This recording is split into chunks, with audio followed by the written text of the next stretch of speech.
Allez, Matzel qui entame les questions-réponses sur Twitch en lui disant: Boss, allez-vous évoquer le supporter du PSG à la VAR?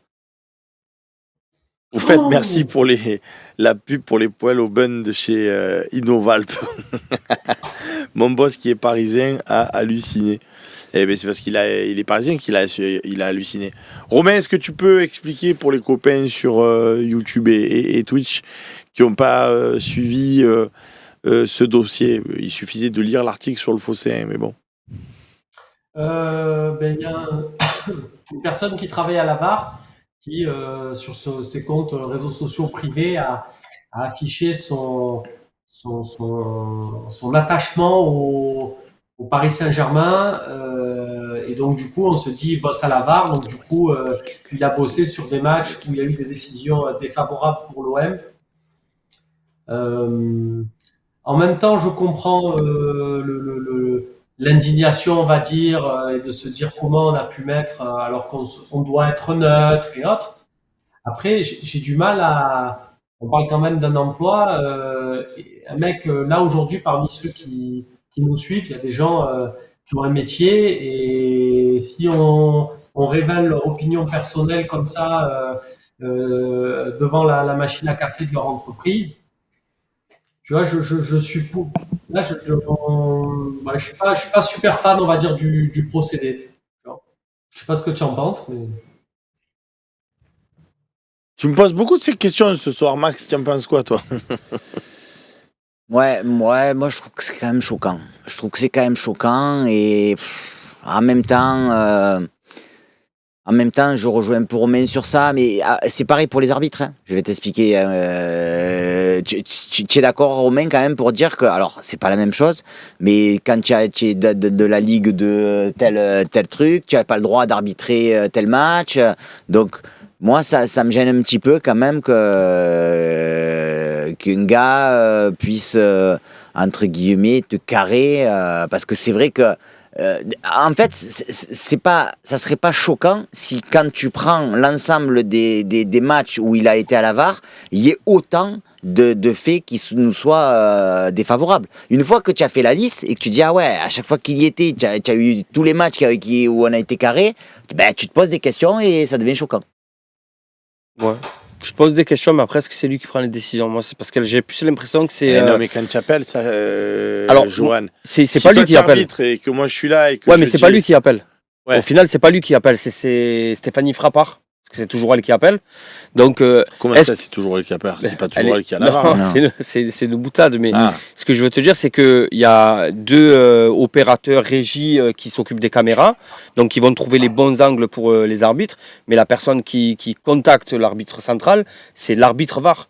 Est-ce que ce garçon-là, il n'est pas chargé justement de trouver les bonnes images? Non, mais je pense que l'arbitre VAR contacte l'arbitre de centre à la vue des images qu'on lui propose. Parce que si on lui propose pas... Donc si on lui propose une image... Je suis pas en train de le défendre. Et moi aussi, j'ai trouvé ça très choquant quand je l'ai vu. Mais comme l'a dit Romain, le procédé déjà, c'est dégueulasse. C'est la vérité. Mais est-ce que c'est lui... Parce que l'image, il la crée pas tout seul, quoi. Il va pas inventer une image. Non. Après, est-ce qu'il va chercher une image pour se dire « Ouais, moi, j'aime pas le OM, alors je vais trouver un truc pour les carrer ?» Ça, c'est une autre question. Mais au final, si c'était Stéphanie Frappard ou Benoît Bastien ou Turpin ou peu importe, il regarde l'image et qu'il décide d'appeler l'arbitre central, c'est que lui-même trouve qu'il y a potentiellement une erreur manifeste. Donc, je pense pas que ce soit lui vraiment le décisionnaire. Johan, en tout cas, cette histoire-là, moi, elle plaide que pour une chose, c'est la sonorisation des arbitres. Ah oui, complètement. Parce que si c'est la sonorisation des arbitres, et que tu as l'échange entre l'arbitre VAR et l'arbitre principal en accès ou ultérieur ou ce que tu veux, eh ben, à côté de lui, tu peux mettre ce mec, Olivier Talaron, tu peux mettre Julien Cazard, tu mets qui tu veux, ça ne changera rien. Parce que là, du coup, on aura pas ils ne pourront pas carrer. Moi, je suis pour la sonorisation des arbitres. Sur ça, je suis complètement d'accord avec toi. Et je vais même rajouter quelque chose, c'est que du moment qu'il y a un échange entre des arbitres et que les acteurs du match ne peuvent pas l'entendre, je trouve déjà ça pas équitable. Parce qu'un arbitre, quand il échange avec son assistant, par exemple, en bord de terrain, tout le monde peut entendre ce qui se dit. Quand je dis tout le monde, c'est bien sûr les entraîneurs, les arbitres de touche et les joueurs sur le terrain s'ils s'en rapprochent. Mais du moment qu'il y a un échange dans une oreillette, déjà les joueurs ils peuvent même pas savoir ce que se sont dit les deux assistants. Donc que ce soit l'assistant VAR, l'assistant qui est en bord de touche, Et qu'est-ce que et ça le change joueur. qu'il le sache ou pas? Déjà par rapport à l'échange. Qu'est-ce qu'ils se sont dit? Pourquoi il a été appelé à la VAR? Il y a une justification qui doit être faite. On met une vidéo sur ça, je suis complètement en phase. C'est bien la vidéo, ça nous a aidé sur certaines décisions, ça nous a pas aidé sur d'autres, mais ça a mis une certaine, on va dire, équité. D'ailleurs, Lyon a pris moins de pénalty depuis qu'il y a la VAR, par exemple. Mais il faut aller jusqu'au bout. On voit, maintenant qu'on voit, pourquoi on ne pourrait pas entendre? Qu'est-ce que ça changerait d'entendre? Je crois que c'est en Angleterre qu'ils ont mis la sonorisation à la suite de la décision. Je ne demande pas plus pour l'instant. Après, le jour où on les entendra comme au rugby, ce sera parfait. Mais je ne demande pas plus. Décision VAR, excusez-moi, pardon. Décision VAR, voilà. Je décide de siffler penalty parce qu'il y a la main, elle est décollée du corps. Et basta, on n'en parle plus. En fait, ce qu'il faut, c'est arrêter de... On parlait tout à l'heure d'équité, on parlait tout à l'heure de tout ça. Si les arbitres pouvaient se justifier, peut-être qu'ils seraient plus compris, peut-être qu'on serait moins frustré, ou encore plus, j'en sais rien. Mais ça rajoute quelque chose au football. Alors moi je suis entièrement d'accord, mais je pense qu'on est quand même un peu sorti du débat de la question, là, même si on l'a ouvert, c'est très bien. Et comme Romain a gagné quasiment tous les OMG Champions Quiz qu'on a pu faire, j'aimerais juste qu'il me cite un arbitre, ou plusieurs d'ailleurs, qui sur les réseaux sociaux disent moi je suis pour telle équipe, moi je suis à fond pour telle équipe, qui prennent des photos. Parce que là où ça m'embête quand même, c'est que quand tu as un métier, après, tu dis, ouais, on va creuser, tout ça. Mais quand tu as un métier, tu te dois aussi, après, d'avoir un petit peu de retenue. Et le gars, il s'est quand même moqué de l'OM, en fait. C'est pas juste, il est pour Paris. Il se moque aussi. Ouais. Non, mais Max, le problème, c'est qu'on va chercher sur lui des tweets et des posts Facebook de 2016-2017. Et la VAR, elle a été intronisée en 2018. C'est-à-dire que le mec, il occupe une fonction. Si ça se trouve, hein, je sais pas, mais il occupe une fonction qu'il pensait pas occuper 2 ans avant. Mais c'est pour ça que je dis quel poste a ce monsieur. Parce que un assistant VAR, c'est un régisseur au final. C'est un gars qui va chercher des images. Après, il y a l'arbitre VAR. C'est celui qui va dire ok, on appelle Bastien, ok, on appelle Turpin, ok, on appelle l'autre, parce qu'on a sur cette image fournie par un assistant VAR, on trouve qu'il y a une erreur manifeste. Mais la réponse de Romain me convient tout à fait. Mais je continue à penser que si c'est des postes qui sont faits à 5 ans, 6 ans, ok, parfait, Romain, je suis d'accord avec toi. Maintenant, si il y a eu des postes récents, je me dis, quand tu as peu importe ton statut, tu vois, tu dois signer, à mon avis, attention, les gars, vous savez vous allez être mis en avant sur certaines choses, donc faites attention à ce que vous faites et à ce que vous dites dans les médias. Allez, après, on passe. Romain, on va avancer un petit peu, s'il te plaît. Merci. Allez, on passe à la question. Mais sinon, on fait toute la partie des questions-réponses sur ça. Nico Amskas, vu que Dortmund n'est que 11e, est-ce qu'on ne peut pas essayer de leur prendre Guirassy? Mais avant, je passe un petit message personnel sur YouTube. Les amis, maintenant, je vous vois, je vous lis, je vais prendre des questions. Faites-moi péter les pouces, parce que là, ça coûte rien quand même, mais ça nous sert à l'algorithme de monter. On est à 77, vous êtes presque 1000. On peut pas atteindre les 100, les copains, sur YouTube quand même. Oh, on clique sur le pouce. Moi, j'y comprends rien, mais on m'a dit il faut cliquer sur le pouce. Alors, on clique sur le pouce. Guirassy, Romain, je t'ai coupé. Est-ce que tu le prends ou pas, toi? C'est pas le premier joueur que je vais chercher à Dortmund, pour la simple et bonne raison que... moi, là, pour le coup, on a Guéry. Voilà, je trouve qu'on n'a pas forcément besoin de Guirassy, surtout qu'il va coûter très très cher. Johan? Je rejoins complètement Romain et j'ai rien d'autre à ajouter. Ah ben comme ça, j'aime quand c'est concis comme ça. Max, pareil? Pareil. Je rejoins Romain et j'ai rien à rajouter. Pareil, et puis en plus, tu te dis qu'aujourd'hui, vu ce qu'on voit des derniers mercatos, t'as toujours envie d'espérer encore mieux, quoi. Josip44, Romain, tiens, je te pose la question à toi. Quelle est la vraie position de Pablo dans le dossier des droits de télé? Complaisant, girouette ou opportuniste? Je t'avoue que c'est un mystère. Moi, j'ai du mal à comprendre pourquoi il monte pas plus au créneau. J'ai eu l'occasion d'en discuter avec d'autres intermédiaires de Ligue 1. Il y en a qui me disent qu'ils se méfient beaucoup de Vincent Labrune, enfin qu'il faut faire attention parce qu'il y a ce pouvoir quand même Labrune, Nasser faut pas se les mettre à dos. Je sais pas. Après il y en a d'autres aussi pour me dire avec pragmatisme que quelque part cet assèchement des recettes de la Ligue 1, qu'on le veuille ou non, ça profite à l'OM parce que nous l'OM on a un actionnaire derrière solide qui respecte ses engagements et que du coup le fossé s'est creusé avec beaucoup d'autres formations. Donc est-ce que c'est vraiment comme ça un coup machiavélique? Je sais pas. Oh, vous êtes formidable sur YouTube, en fait. J'ai bien fait de prendre mon PC. On était à 77 pouces. J'ai dit, s'il vous plaît, on ne peut pas arriver à 100 pouces. Vous êtes près de 1000. Du coup, on est passé à 200 pouces. Allez, 500 maintenant. Magnifique. C'est ça maintenant. On est à 189 exactement. Merde, j'avais une question du coup, parce que comme je regarde, d'un copain sur YouTube, voilà, c'est Pelouk K qui nous dit bonsoir, pensez-vous, je m'adresse à Max du coup, que Roberto De Zerbi remettra en place sa formation en 4-5-1 pour la saison prochaine ou gardera-t-il son 3-4-3? Merci pour ces superbes émissions. Merci à toi, Pelouka, d'être avec nous. On est à 199. Plus qu'un. Bim. Avant que Max réponde. 212, merde. Oh, ça va vite sur YouTube. Hein. Tiens, il te manque un coup, pouf. Merci en tout cas, les copains. Merci beaucoup, vraiment. C'est pas quoi répondre, sincèrement. Je pense, alors si faut se mouiller, donc je pense que oui, mais en même temps, ça changerait tellement de choses par rapport à notre effectif d'aujourd'hui. Je pense que c'est surtout la fin de saison qui va lui laisser, qui va faire pencher la balance. Si on continue sur cette lancée-là, je me dis, mais ça serait quand même fou de vouloir changer. Maintenant, si on finit 2e ou 3e et qu'on a eu des couacs, peut-être qu'il va vouloir quand même repasser à 4 derrière. Ouais, je suis complètement d'accord avec Farid DKR qui nous dit sur Twitch, j'alterne YouTube, Twitch. Pourquoi quand on fait une excellente saison digne d'une saison de champion, c'est cette saison-là où le PSG, tu sais, il faut aucun faux pas, aucun accro. Les mecs, tu te rends compte qu'on est à +2 à la moyenne anglaise, si je dis pas de blessure. On a un rythme de champion, il faut le dire. Et on est à 10 points. On n'est même pas à 5 points où tu te dis, je les tape chez eux.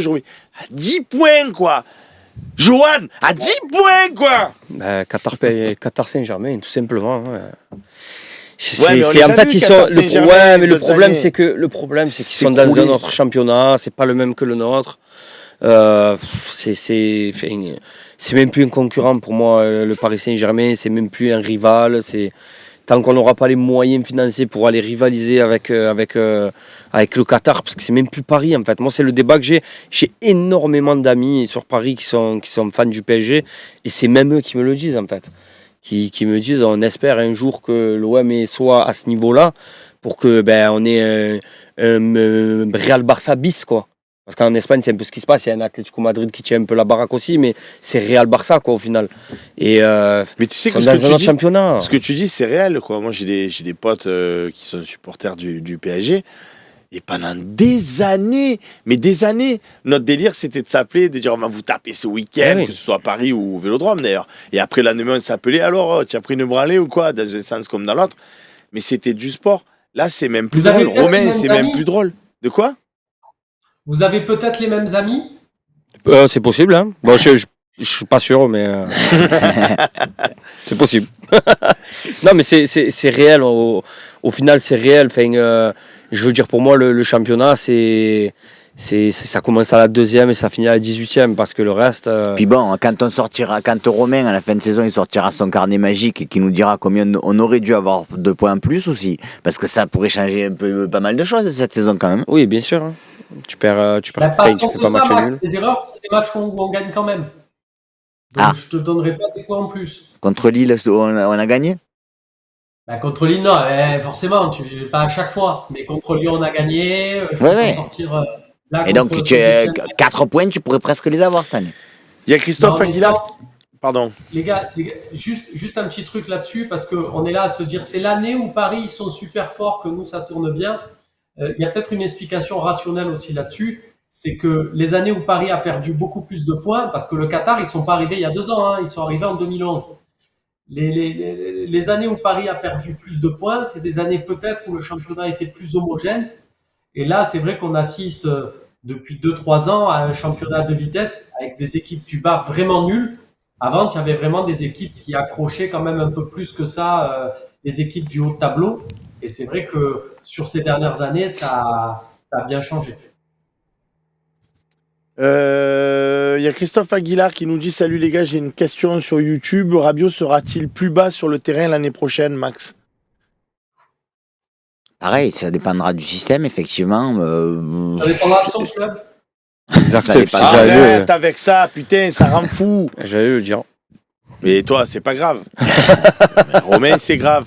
Il le sait pertinemment qu'on va être un champion, c'est donc qu'il le sait pertinemment que Rabiot sera là. Ça pourrait me paraître plus logique. Qui recule d'un cran. Ouais. Parce que tu penses qu'on repasserait justement dans une défense à 4 avec 3 milieux et 3 attaquants. Ça pourrait paraître plus logique. Ouais.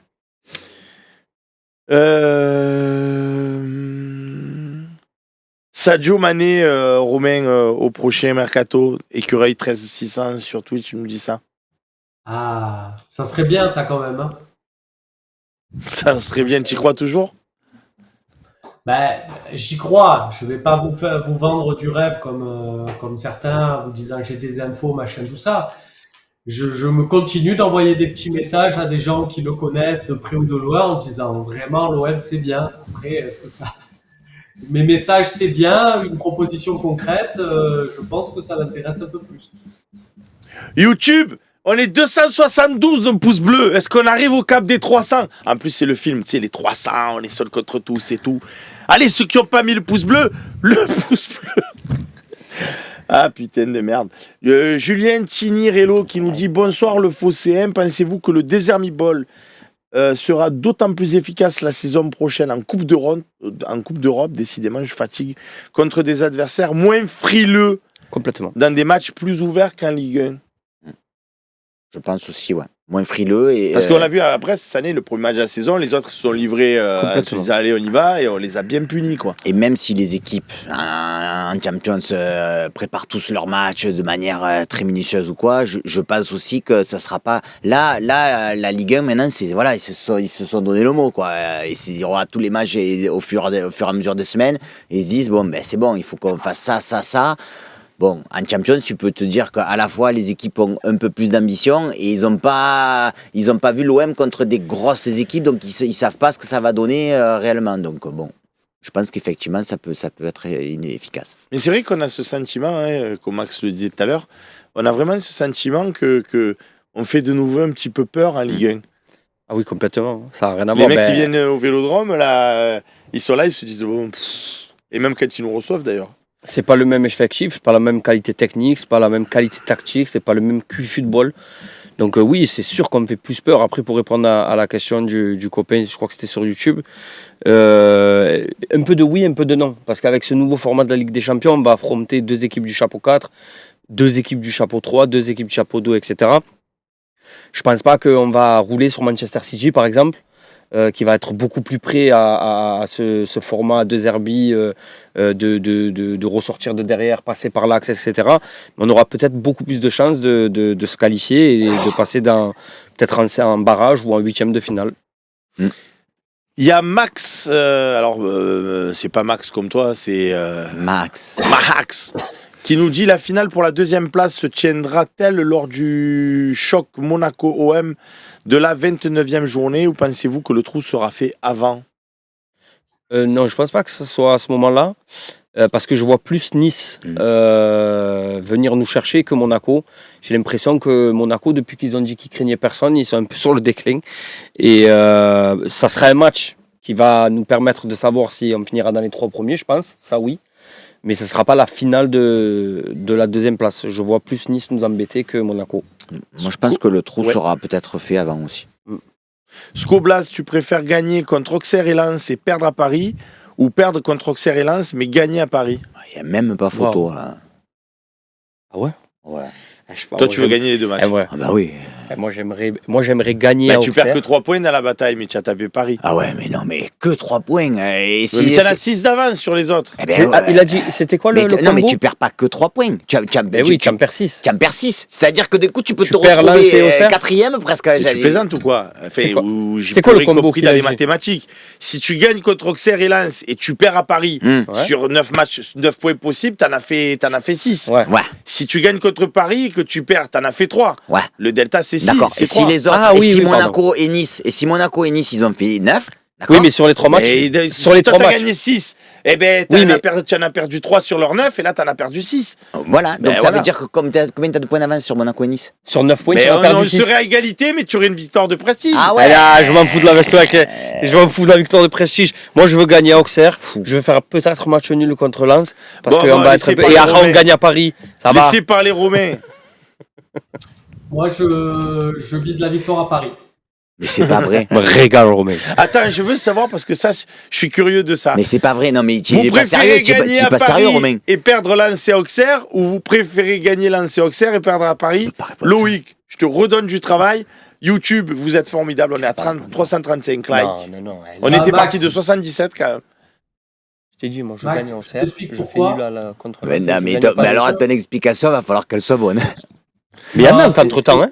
Est-ce que vous préférez, C'est c'est un tu comment préfères, ça tu mets Loïc un titre, pardon, tu préfères et tu marques gagner contre Lens et Auxerre mais perdre contre Paris ou gagner contre Paris mais perdre contre Lens et Auxerre? Et si c'est gagné contre Paris qui sort, je quitte le plateau. Je le dis, je le fais. Mais il y a Nantes aussi. On a Non, oublié mais Nantes. peu Si importe, vous c'est voulez pas- voir quitter Max, Voilà, je m'en votez vais. pour la Ah, victoire. tu peux pas dire. En fait, Mais c'est- comment tu peux Est-ce pas que dire tu ça? veux 6 points ou est-ce que tu veux 3 Mais points? c'est pas comme ça. Mais- mais c'est- moi, je te dis, tu sais qu'à quel point je veux. Je serais à 3 points de je Paris suis à la nommé. limite. Je Non, raisonnerais en me Max, disant, ouais, mais tu Max, reprends des points à Max, Paris et tout. Tu sais mais... à quel point je suis. Tu veux que je te dise la vérité? La vérité, c'est que je pense que quoi qu'il en soit, tu l'as fait toi la démonstration la dernière fois avec Bastien Cordoleani, de toute façon, on va être dans les 3 premiers. Quoi qu'il en soit, on sera dans les 3 Ouais, mais si on premiers. est 3ème, pour moi, c'est un échec. hein. De quoi? Si on Mais est c'est un 3ème, échec de quoi? Moi, Ah, alors, si, pour alors, moi, c'est un alors, échec. je tu peux te pas être redis- 2ème toute la saison et finir 3ème. Johan, je te redis vraiment, mais alors là, je le pense. Si tu me dis sur la deuxième partie de saison, là, tu me dis, tu es sûr que tu finis 3ème et tu as tapé Paris. Donc ça nécessitera forcément que tu aies perdu contre des Lens, tu as perdu à Monaco, etc. Mais si cette année on a fini 3ème et qu'on a Ah tapé ouais, Paris, mais franchement, je prends tous les Je jours. comprends votre raisonnement, c'est-à-dire que vous êtes très confiant. Ah, mais Donc, moi, je suis confiant voilà. de fou, moi. Mais Ah, moi, mon si je chien, te dis, Eh ben tiens, alors, pourquoi tu tiens, prends pas la tiens, victoire à Paris? tu as Je- 5% non, je- de risque, tu as 5% de risque dans la question, que 5, hein, mais que tu finis 4ème. Voilà, Parce tu, que- tu prends toi la victoire à Paris, mais, Mais tu non, finis mais 4ème. s'il y a Tu 5% sais, de risque. 5%. Mais Mais il y a mais si pas tu de me risque. dis- Regarde, mais moi, si tu me poses la question c'est- en me disant, mais tu es sûr de finir les 3 premiers, mais le tu préfères, elle n'existe plus alors. Je t'explique, c'est encore. Il a posé une question qui va briser des amitiés. Non, mais c'est encore mieux parce que tu sais ce qu'ils seraient capables de dire, les Parisiens? Dans une Ligue 1 où tout le monde est nul, vous avez réussi à finir 3ème. Ça m'énerverait encore plus que Bon, s'ils nous Max. disent qu'ils nous ont gagné encore une Tu as fois. faussé ce sondage, les gens ils t'aiment, ils ont dit voilà, on veut gagner à Lens à 80%, Bravo, 79, très Bien joué. exactement. Et attends, mais je voulais quand même, on peut avoir les explications de Romain, parce que ça m'intéresse. Romain, les explications s'il vous plaît. Monsieur Romain. Ah, Rapidement, écoute, Max, rapidement Romain. c'est juste que je trouve que ça serait top dans cette saison où De Zerbi nous a montré beaucoup de choses en termes de jeu et autres. Si tu arrives à accrocher en plus après 2 victoires contre Lyon, avec avec 5 matchs où tu as gagné par 4 buts ou plus des cas, 4 buts, victoire avec 4 buts ou plus. Voilà, si en plus de ça, dans la saison, tu as une victoire au parc, Ah, il est pour moi, convaincant. ça sera vraiment beau. Ouais. Ah, il est Je- convaincant. hein. Non mais c'est pas, tu vois gagner au parc, franchement je vous le dis, les mecs qui sont invaincus depuis je sais pas combien de matchs et compagnie, en Ligue 1 je parlais, si c'est toi qui arrives à les taper, franchement, Ah oui. ça n'a rien d'un Ah, cheat. Ah oui. Ça, Non, mais Ah ça- oui. Ça n'a c'est rien un d'un petit cheat. argument. Ah non, non, non, non, Je non, c'est une compare cheat pas même. ça avec un titre. Mais quand même, on serait là à dire, eh ouais, vous perdiez plus et on est là. Mais ça, c'est que la première partie. Ah ouais. Parce que l'année prochaine, on va vous Ouah, tu vois ce que je veux dire? Ah putain. Là, ils sont certes, Romain, j'ai bâtards, une quoi. petite question pour toi. Est-ce que c'est déjà arrivé en Ligue 1 une équipe qui n'a pas perdu de match? Non. Il y avait une Eh ouais, histoire donc avec Nantes, je non veux gagner au parc. Il y a On pas peut une histoire tous les avec Nantes. perdre si vous voulez. Alors Nantes, ils avaient avec Suodo, ils ont fait je crois 31 ou 32 matchs sans défaite et ils perdent genre à la toute fin à Strasbourg. Mais c'est pour ça. C'est nous. Ça oui. On les tombe, Alors sur tu ça, vois. j'ai rien à dire, je te laisse Max tout seul. Chris Paddle qui nous dit palmarès, on a battu Paris. Complètement. C'est quoi votre palmarès? Oui. On a battu Paris, nous. Ah là là. Mais bon, de l'autre côté, Bordeaux qui était là à dire on a battu l'OM, c'est vrai que je me disais, ils me font de la peine quand même. Et moi, je veux pas être rendu. Non, mais là, Bon, c'est autre chose que tu viens de dire. Bon, les gars, il y a Anova qui me dit, et du coup, comme ça, on me dira pas oui, nani, nana. Avant de faire le temps additionnel, je vais quand même vous raconter 2 petites anecdotes d'Avi Assouli. Parce qu'il est parti, vous le savez, cette semaine. D'ailleurs, il y a eu un bel hommage lors du dernier match face à Saint-Etienne, avec une belle victoire en plus, donc c'était pas pour me déplaire. Donc la première anecdote, c'était quand je l'ai contacté la première fois pour qu'il vienne participer à des émissions, etc. etc. Et il décroche, il me dit « Allô, oui ?» J'ai dit « Oui, bonjour, Sébastien Volpe, directeur du Phocéen », mais c'était notre 2e année du Phocéen, donc on n'était pas encore bien implanté comme on peut l'être aujourd'hui. Et donc il me dit « Oui », j'ai dit « Oui, le Phocéen, voilà, on aimerait bien vous avoir dans des émissions, etc. etc. » Il me dit « Petit frère, moi, je travaille à France Bleu Provence, j'ai pas le temps, tatati, tatata. » Bon, gentiment, il me dit « Ciao, quoi. » Bon, ben, je raccroche. Les copains au Phocéen qui me disent « Alors, Avi Assouli et tout ?» J'ai dit « Il m'a dit ciao, il m'a dit « Phocéen. » Et par la suite, donc le lendemain, il me rappelle, il me dit « Allô, Sébastien Volpe ?» J'ai dit « Oui. » Il me dit « On peut se voir parce que ça serait pas mal que je participe quand même aux émissions, que je sois avec vous et tout ça. » Je dis « Ah bon ?» et tout. Il me dit « Ouais, j'ai réfléchi, ça serait bien, tout ça. » Donc il vient. Et quand on en a discuté au cours d'un repas par la suite, en fait, il m'a dit et le soir, je rentre à la maison, on est à table avec mon fils Yoni et avec ma femme. Et je leur dis, hey, mec, il m'a appelé le Phocéen, il voulait que je participe à quelques émissions avec eux et tout. Je lui dis, j'ai pas le temps, moi, je suis France Bleu Provence. Et Yoni, en fait, qui était un fidèle lecteur du Phocéen, il dit, mais papa, tu es un fou. Le Phocéen, il t'appelle et toi, tu les envoies bouler. Mais tu as craqué complet. Ah bon? Eh oui. Et du coup, on a eu la chance d'avoir Avi Assouli avec nous pendant de nombreuses émissions par le passé parce que Yoni, son fils, était lecteur du Phocéen et donc lui a dit « Papa, tu as fait n'importe quoi, rappelle-les » Et donc c'était rigolo de la veille de se faire refouler et le lendemain qui nous rappelle pour nous dire Le pouvoir des enfants. Complètement. le pouvoir des enfants. Donc il y a cette anecdote et la deuxième parce que maintenant il y a prescription mais c'est ce qui a lancé, il faut le savoir, les feux verts sur le phocéen.fr, les feux verts étant la signalétique sur le Phocéen pour dire oui le transfert va s'officialiser ou non les étapes. Donc un feu vert c'est la rumeur, 2 feux verts ça avance, 3 feux verts ça discute, 4 feux verts c'est fait, 4 feux verts officiels c'est bouclé. Et un jour Avi m'appelle, il me dit petit frère, tu sais que je t'adore et tout. J'ai dit ouais Avi, dis-moi. Il me dit Djibril Cissé et Zeman c'est fait. Et là je lui dis Avi, Djibril Cissé et Zeman c'est fait, c'est sympa mais tu me dis ça comme ça. Il me dit tu balances à la une en gros en rouge. Et il n'y avait pas les feux verts encore à l'époque. J'ai dit non mais Avi pardon, je vais pas sur le Phocéen mettre une info avec marqué Djibril Cissé et Zeman c'est fait. Si après c'est pas fait, c'est qui t'a dit ça? Tu sais ça comment? Petit frère, je suis journaliste. On protège les sources. J'ai dit, moi aussi, je suis journaliste. Donc, tu vas me dire qui c'est qui te l'a dit, sinon je publierai. Et tu me déçois, petit frère. Franchement, tu me déçois. Tu sais quoi? Je vais te le dire. Mais après, je te donnerai plus jamais aucune information, il me dit Avi. Moi, j'ai dit, ouais, vas-y, dis-moi ta source. Après, comme ça, je sais si je vais le titrer ou pas sur le Phocéen à la une. En rouge et tout, officiel et tout. Et il me dit, c'est José Anigo, directeur sportif de l'Olympique de Marseille. Je suis à la commanderie, là. Je viens de passer dans un couloir. José est sorti. Il m'a dit, ça y est, Zeman et Djibril Cissé, c'est fait. Ça va? Ça te va, là, comme un niveau d'information? Tu me déçois, Sébastien. Tu me déçois, mon petit frère. J'ai dit, bon, ça va, pardon, merci, Avi. Merci beaucoup, Avi. Je te fais le bisou, ouais. Et donc, sur le Phocéen, on titre Zeman et Djibril Cissé, c'est fait en rouge, point d'exclamation. 2 heures après, l'équipe, ils disent Zeman, il repart, ça se fera jamais au final. Et Djibril Cissé, c'est un égo. Peut-être qu'il va venir, peut-être qu'il va pas venir. Au final, il est venu. Et du coup, je rappelle Avi, mais Furax. J'ai dit Avi, tu m'as dit j'ai croisé José Anigo. Tu m'as dit c'est lui ta source. Tu m'as dit il est sorti du bureau. Tu m'as dit c'est signé. On passe pour qui nous? Hein? Et Avi qui me dit petit frère, c'est le mercato. Des fois tu gagnes, des fois tu perds. Des fois tu gagnes, des fois tu perds. Non, mais des fois tu gagnes, des fois tu perds. Et de ce jour-là, des nerfs, j'ai créé le système des feux en disant maintenant on va dire un feu vert, 2 feux verts. Et c'est parti de cette anecdote. Mais alors le avis qui décroche et je lui dis tu m'as dit c'était José Anigo. On passe pour des fous. Et en plus à cette époque-là, tu peux pas. Là je le dis avec bienveillance parce qu'on adorait tout sa vie et que c'est une anecdote et que ça fait rigoler. Mais sur le moment, tu peux même pas dire. Parce que les gens nous traitaient de brel, vous êtes sérieux, et il me faut percer, et c'est ça le journalisme, et vous êtes des Mongoliens, et tatati et tatata, alors qu'en fait, on avait juste eu l'info. Et après, quand on en avait parlé avec José, il nous avait dit, je suis sorti du bureau, j'ai dit à Avi, c'est fait, et en fait, il y a eu un revirement de... Le temps que j'aille prendre un café, je revienne, il y a eu un achoppement avec Zeman qui est parti sur un point de contrat, et Djibril Cissé, en fait, c'était fait, c'est juste que ça a discuté, mais c'est passé de c'est fait. C'est pour ça que depuis ce jour-là, chaque fois qu'on me dit alors la vente OM, alors tel joueur, alors tant que c'est pas signé, que l'OM ils ont pas fait la petite vidéo et que c'est pas écrit sur le site, ça y est, ça peut toujours revenir en arrière, c'est trop compliqué. Voilà les amis pour les anecdotes.